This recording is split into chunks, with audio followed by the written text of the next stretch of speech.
এক চীনা কিশোর নিজের বাড়িতে বসে একটি টার্বো ইঞ্জিন তৈরি করে হইচই ফেলেছে। ওই চীনা কিশোরের নাম চে জিং আং। চীনের বিভিন্ন গণমাধ্যম তাকে নিয়ে খবর প্রকাশ করেছে।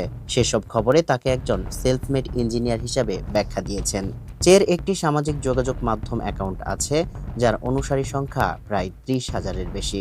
চের মা তার ওই অ্যাকাউন্ট পরিচালনা করেন। সেখানে চে বলেন উড়ন্ত সবকিছু নিয়েই তার অসীম আগ্রহ। সেই আগ্রহ থেকেই মাত্র তৃতীয় শ্রেণীতে পড়ার সময় সে ক্যালকুলাস ও অ্যারোডাইনামিক নিয়ে নিজে নিজে পড়াশোনা শুরু করে।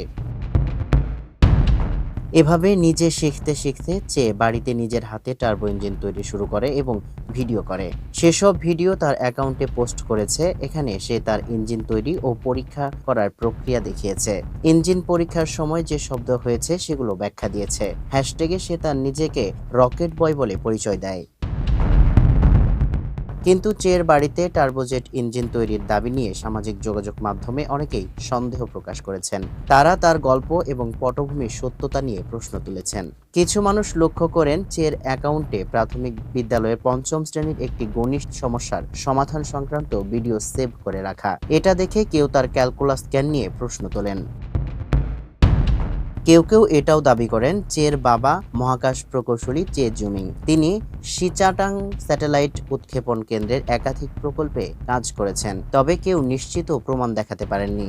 বাবা মার কারণে চে অল্প বয়সে এসব কৃতিত্ব গড়ার সুযোগ পেয়েছে বলেও কেউ কেউ মন্তব্য করেন। কিন্তু মানুষ তাকে জিয়াংপিয়ের সঙ্গেও তুলনা করেন।